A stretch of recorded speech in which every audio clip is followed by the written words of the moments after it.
came to England like 3 years ago just to study in Manchester School of Art, and I'm graduating this year.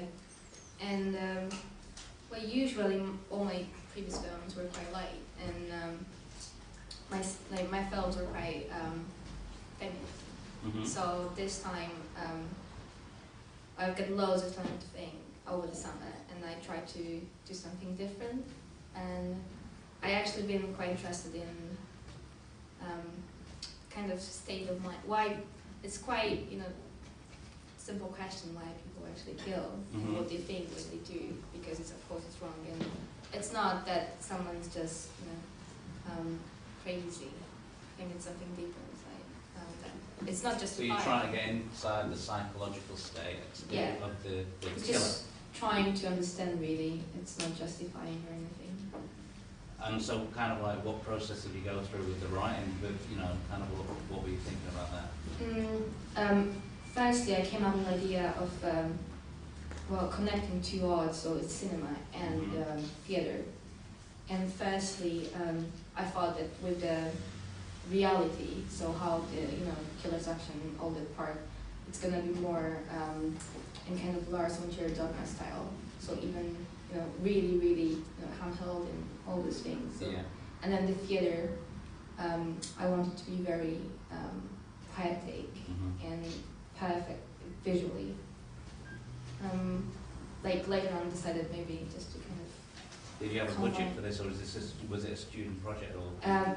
It's not a student project. No. I just decided to make it within, university. So, the budget was like £400 really. All crew and cast worked for free, and the location fees were like the most expensive one really. I was surprised because I thought when I saw the film that I was going to be meeting a male director. It's kind of, I suppose it's refreshing that somebody wanted to take on that dark subject matter and explain from a female perspective. Is this something that you wanted to address? Or?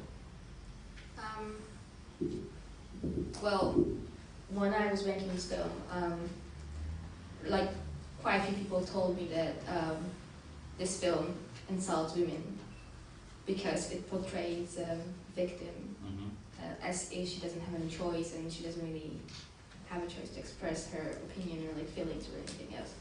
But then it's I try to focus on the murderer, and he's the man here, but it's just it's not about women, men, it's about the murderer. Yeah, okay, so it's a murder, so it's kind of like his state of mind and what potentially could be going through his mind at that time. When you were shooting this scene, particularly that kind of like long shot, which is quite a gruesome scene as well, the murder under the bridge, where did you shoot that? Did you have any problems shooting that particular scene? It's in Birchwood Park, and actually it's the first take, and the only one we kind of got. I kind of like imagine you go over. We didn't have any problems. I talked a lot with the actress mostly, and she kind of carried the whole scene. She knew what she wanted to do, and she talked with the main character, like with the main actor as well. And we had one test shoot, but they didn't, kind of go for it during the test shoot. They just wait until the tried it, and it was more about like because he didn't want to hurt her as well, so it was more about like checking out the physical possibilities or like how to shoot the scene. And so, what made you choose to do it in kind of the way that you did, with kind of the setups, with the theatrical setups and stuff like that? And what were they representing for him? Is it in the dialogue? Is he kind of his torment, or is he kind of like is he just crazy? Well, I've done loads of research, and because I wanted to show that for him, his actions, like he's not really aware of what he's doing, and his actions are actually for him something deeply artistic, and his motivation is basically looking for a love, which is of course not, but he's not really aware of that. That's why he's got this split personality. The one I called in the script that I called writing. The one is basically the director of the whole performance, so he's an evil drive really. He's a dark side of his soul. Whereas the other one is more like a shy boy who's looking for a girl, but the other one is listening to the evil one. Yeah, it's kind of it's a strange one. felt to me that you need a longer period to explore that in more depth. To me. Has anyone got any questions from the floor? Hi, Sophie from Salford City Radio. Your research, what were you looking for when you did your research, and where did you find it? What did you find? What might be asking Well, everything started, like the whole idea of making a film about killer actually started because when I was in high school, I was interested in the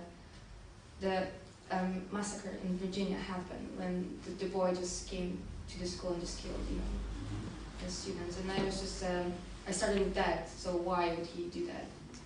And I've been researching a few kind of fields. So I've been researching history of the psychopathic murderers and what was their background and the childhood and the history. And usually they were quite similar. And yeah, I've been researching the psychological side of this as well, so loads of like, psychological books about sociopaths and psychopaths and things like that. I hope it answered the question. Chris?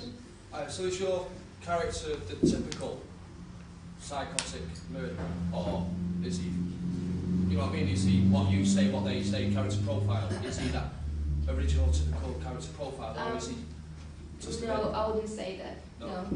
So what makes him different from the average? Well, I found in the one of the book that how psychopaths receive the art and what's their point of view on the art, and they got totally different perceptions of art than actually normal people.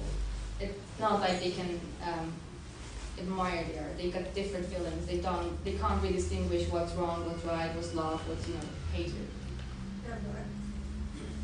So that's why I came up from this point, and I created my own character. So I kind of we don't know his history, we don't know his past. I don't think we need to know what he's been through because it would be too much justifying in this. Yes. Yeah, I'm just curious because it's a very disturbing film, but I want to know, because it's not always obvious what you want to portray, but to me. So is there anything in particular that you wanted to show to people who are watching that film when you made it? Well, I'm just saying that this film is kind of my own trial of, well, I'm just trying to understand that that's why I made this film, because that was something I was thinking about quite a lot over the summer. And if people agree with me, that's fine, or they just kind of think the same way, that's alright. But it's nothing, I don't really have like a big mass, because it's not justifying someone, or it's not a particular case. It's just kind of trying, for me, like I'm trying just to understand them. Anyone else? Yep. I've got a question. I was just saying, I really like the way that you use the theatre and then you use the sense of reality. And I think, many people made comments about it making the female a victim in it. I didn't really see that in it because what I thought I saw by the perception of the way that you styled the woman and the cinematography and the way that she was really cinematic, that perhaps it showed perhaps how divorced the murderer was from the subject.